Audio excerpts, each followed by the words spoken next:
Questions here, so I'm going to try to get to the ones that I know you haven't talked about in other contexts.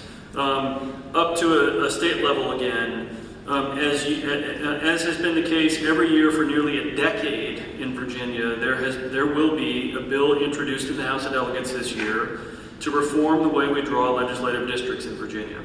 Do you support redistricting reform or not? And if so, why? And if not, why not? And this goes to you, Ms. Simonds, first. I wholeheartedly support nonpartisan redistricting in Virginia. I find it, as I mentioned before, very frustrating that I can't have a normal conversation with a voter from Reservoir about if they can vote for me or not, whereas I can have that conversation with somebody who lives in Hilton. It's a simple conversation. You live in Hilton? Oh, you can vote for me. Great. If somebody lives in one of the split precincts, we have to get out our phones and our maps to figure out if they can vote for me, if they're my voter. And, you know, we cannot continue with a system that allows politicians to use a razor blade to draw maps to pick their own voters. Please keep it in. We're running short on time, so let's... Yeah. So I support, the other reason I think for us in Newport News, nonpartisan redistricting is so important is I feel like the Denby neighborhood has really been kind of ripped off over the years. They're always split between a number of delegate precincts. They're split between, for Congress for a long time they were split. And I feel like it's kind of inhibited Denby community's ability to advocate for itself. And I think we have to keep communities of interest together and not split Denby up between, you know, Mike Mullins' district and Marcia Price's district and Mr. Yancey's district. I mean, we have to keep communities of interest together. And then, of course, the other issue are these squiggly, long, crazy districts. I mean, Marcia Price's district is really long, and it has probably 79, 78% Democrats in it, and it lies right next to Delegate Yancey's district, which is like a 50% Democrat district. So they're right next to each other. And to me, that says a lot about gerrymandering. I feel like they've carved out the apartments in between the two districts and put them all in Marcia Price's district. It's like packing, and it's really unfair. And I think that we see that right now in the partisanship up in Richmond. Okay, Mr. Yancey. Hey, Quinn, I'm all for competition. I have one of the toughest districts in Virginia. Every year that I've run, from the time I announced to where we are now, I've always had an opponent.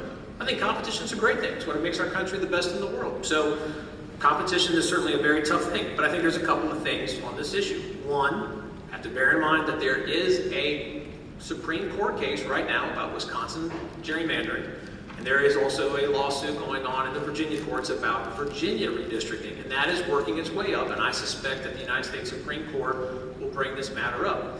But whether it's this audience or when I speak to the daily press or just door knocking and people ask me about this issue, here's my point, my concern about an independent commission. One, who is going to appoint these independent people on this independent commission? Remember how my opponent said, I don't like politicians taking out a razor and drawing these maps? Well, guess what? It's going to be politicians that are going to be putting these people on these independent commissions. And secondly, how do you hold the independent commission accountable? If a person draws a map that you don't think is right, what do you do? Under our current Constitution, you have the right to sue. If you feel that a district was drawn poorly, for whatever reasons, you have a right to sue. I don't know if we will have that same right under an independent commission because we're at that stalemate. And before you say, well, you don't know this or that's not fair, I would remind you all that if you go back and you look at the Supreme Court case and the questions about the Wisconsin case, the Chief Justice of the United States Supreme Court said far more eloquently than I ever could that he is concerned that you're going to be bringing the political side into this issue with how it is that these maps get drawn. I don't deny that this is a problem, but I would also remind you this, that a few short years ago, the Democrats were in control of the Virginia Senate when it came time to redistrict some of these lines, which, by the way, I wasn't in the House of Delegates when they drew these lines. So the lines were drawn, Democrats were in control, And currently today, under those exact same lines, the Republicans are in control of the Senate with a 21-19 margin. So my thoughts are competition's a good thing. You put good candidates out there, you let them go, and you put their ideas out there on the free market, and people will vote them up or down how they feel fit. So I think there are some things that have been done well. I think there are some challenges before us, but I would ask everybody in this room to really think long and hard. How do these people get appointed? What is the recourse if they draw lines that you believe is unfair? And then we go from there. Great.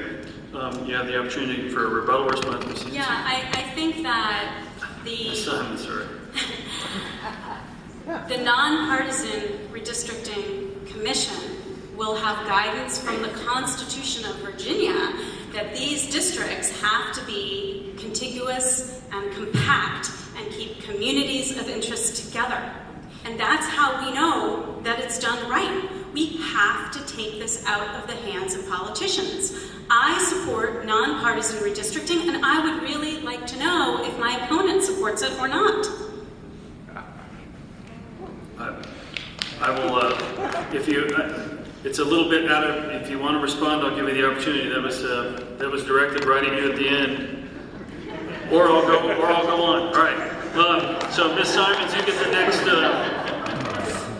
the next question.